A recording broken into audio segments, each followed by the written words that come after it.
दे मला. तरी म्हणलं सर म्हणजे की काय नाही तू वाचत राहा. मग मी ह्यावेळी फक्त जीकेवरती फोकस केला. गणित मराठी मी कधीच केलं, फक्त जीकेवरती फोकस केला. ग्राउंड झाल्यानंतर दोन अडीच महिने ना फुल अभ्यास केला. अक्षरशः 4 वाजेपर्यंत मी जागून अभ्यास करायचे. 4 वाजता आंघोळ करून मग मी झोपायची, अशी करायची. आणि नंतर मग पेपर पडत नाही. मग ते अभ्यास इच्छा गेली माझ्या अभ्यासाची, बाबा अजून किती दिवस अभ्यास करायचा. मग नंतर जास्त लोड नाही घेतला. सकाळ संध्याकाळला उठायचे नाही, निवांत आपली सकाळी उठायचं, दुपारी अभ्यास करायचा, संध्याकाळी टायमिंगवर झोपायचं, असं करायला लागलं. पण नंतर मनात आलं की बाबा आपण आता टाइमपास करतोय, जर समजा पेपरला जर घात केला तर परत आपली पुन्हा उठायची ताकद नाही, माझ्यात नव्हती ताकद. मग परत सरांनी मला म्हणले की अभ्यास मागं पडू नको. पेपरला एकदा स्कोर मला कमी आला थोडासा, त्याच्यावर सर मला नाही बोलले की परत अभ्यास कमी आलाय तुझा. मी परत ताकद लावली. तिथनं पुढे मग माझा आहे ना 75च्या स्कोर कधी आला नाही, 80+ स्कोर असायचा माझा. तुम्हाला सगळ्यांना माहितीच, तुम्ही असाच पेपरला मी होते तेवढा.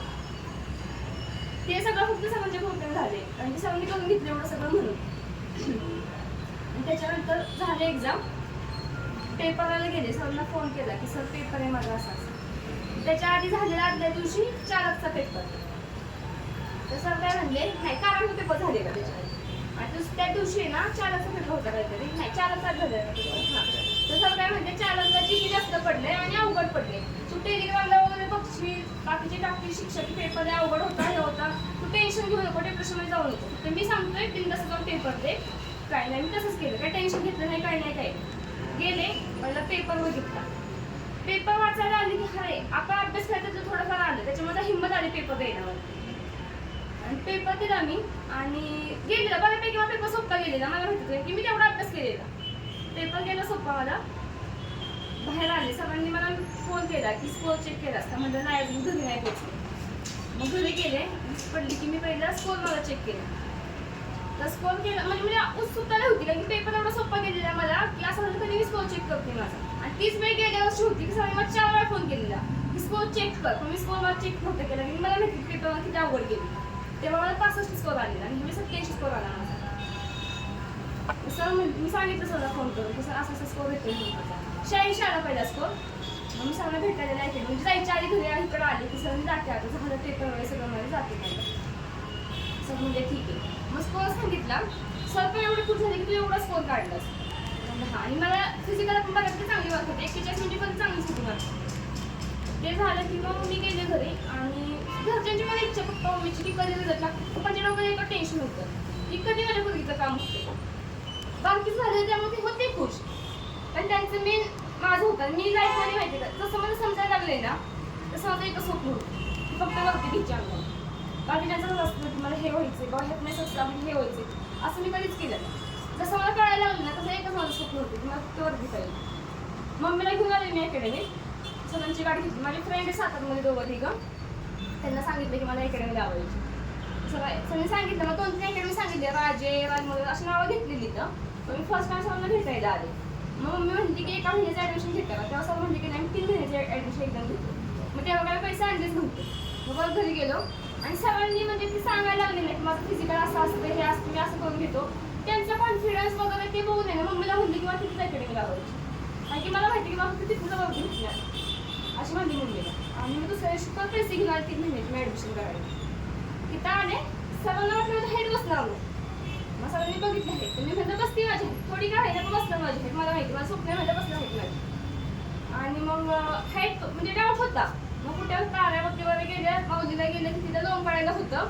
मग सर लोंबकाळ्या सांगायची, ती स्वतः थांबायची आमच्याविषयी 10-15 मिनिटं आणि लोंबकाळ्या लावायची आम्हाला. आणि मम्मी काय म्हणलेली की तिच्याकडनं करून घ्या, कारण की तिचं इतकं स्वप्न आहे ना, लहानपणापासून स्वप्न आहे की तिला पोलीस भरतीच व्हायचं. सर मला टेन्शन घेऊ नका, आपण करूया. ही रेसला पहिलीच वेळेस माझ्या लाईफमध्ये, म्हणजे पहिली 1600ची रेस घ्यायची मुलांसोबत, आमची पण रेस घ्यायची. ते 1600चं कसं मला माहिती होतं की आपल्याला 800 करायचं. मग मी 1600ला एवढं काही ताकद नव्हती लावत. 1600चा माहितीच नाही पडायला, तर पण करायची मी. आणि नंतर हळूहळू आहे ना सरांच्या मदतीने मी पहिल्या 5 मध्ये यायला लागले. म्हणजे कसं असतं जुन्यामध्ये असं काय म्हणतात बाबा ही एवढं मागणं आले, ही आपल्यामध्ये बसायला लागली. मग थोडं बाजारात चढून व्हायला लागलं मुलींमध्ये आमच्यामध्ये. ते झालं की पहिल्यांदा सरांनी 800ची रेस घेतली.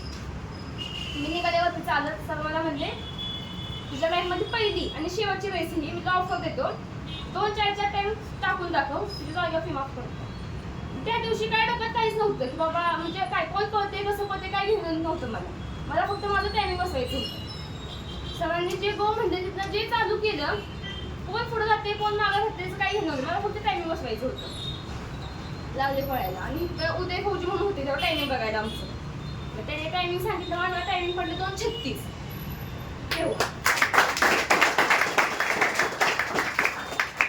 तेव्हा एवढे खुश झाले की बाबा आपल्या आई वडिलांची डोक्याचं आपण टेन्शन स्वतःहून कमी केलं आपल्या कष्टाने. त्याच्यानंतर सरांनी तिथं प्राईस एकांत सांगितलं की बाबा मी असं सांगितलेलं तिला की फी माफ करावं लागते. मग त्यांनी जो शब्द दिला मला तो शब्द त्यांनी पाळला शेवटपर्यंत. कार्तिक बोरगे, वैशाली माने, अमोल ढवण, आकाश कुंभार अशी कित्येक मुलं आहेत. देवीदास शेंडके तुमच्यातच बसले. अशी कित्येक मुलं आहेत की ज्या मुलांना मी ऑफर दिल्या होत्या की तुम्ही 1600 मारून दाखवा, तुम्ही त्याच्यानंतर इव्हेंट मारून दाखवा, मी तुमची परत कधीच फीस घेणार नाही. आणि त्या पोरांनी जिद्दीनं त्यावेळेस ऑफर स्वीकारल्या आणि त्यावेळेस त्यांनी करून दाखवलं. त्या सगळ्यांच्या फीस माफ करत मी त्यांना सगळ्यांना, आज त्यातला एक पण नाव जे आता घेतले नाही त्यातले एक पण फेल नाही. सगळे आता आतमध्ये येते तर देवाचं पण काम होतील बघा. असं होते, कुणालाच फेल होऊन दिलं नाही आयुष्यामध्ये, कधी फेल होऊन दिलं नाही. तर सेम आता तिनं तिच्या कष्टाने फी माफ केली, आईवडिलांच्या डोक्यावरचं टेन्शन कमी करून घेतलं, पण ते कष्टाने झालं बरं का. आणि त्या कष्टामुळं आज ती सक्सेस आहे. आणि हे सगळं माझा सक्सेस मी आता इथं उभे राहिले तर फक्त सरांच्या होते.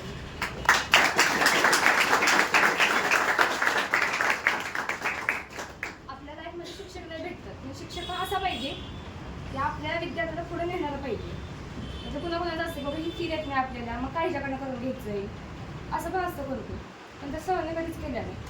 त्यामुळे फी घेत नाही ना पण डबल ताकदीनं माझ्याकडनं करून घेतलं. कधी वेळेसला मागं पडले तर तुम्हाला तर माहिती आहे सरांचं बोलणं कसं असतं. टोमणे वगैरे असे देतात की एखाद्या जीवाला लागलंच पाहिजे. मग त्यांनी पण लई टोमणे दिले, मार पण लई खाल्ले. त्यांनी सांगितलं की बहिणीने माझ्या आमच्या आधी ग्राउंड मारलेलं, पण तेव्हा असं होतं की मला इंजुरी पडलेली आहे. माझं पहिल्यापासून की मी लॉंग रूट नाही ना कधीच पळाले नाही. माझं लॉंग रूट नव्हतं एवढं चांगलं, मी शॉर्ट रनिंग किती पण मारेल पण लॉंगला मी कधीच पळाले नाही. आणि तेव्हा पण माझ्या मनात काय नव्हतं आपलीच बहीण आहे की मी तिला कधी मागं वाटलं नाही की ती पुढे जाते म्हणून. कधी ती गेली पुढे, माझ्या काही ध्यानीच नव्हती बाबा ही पुढे गेली मग सगळ्यांना राग वगैरे काय. मग तिथे जाऊन कळलं की ती पहिली बसली. मी प्रणाली, वैष्णवी होती, ही होती, कार्तिकी होती, अशी चौथी पहिल्या बहिणी होती.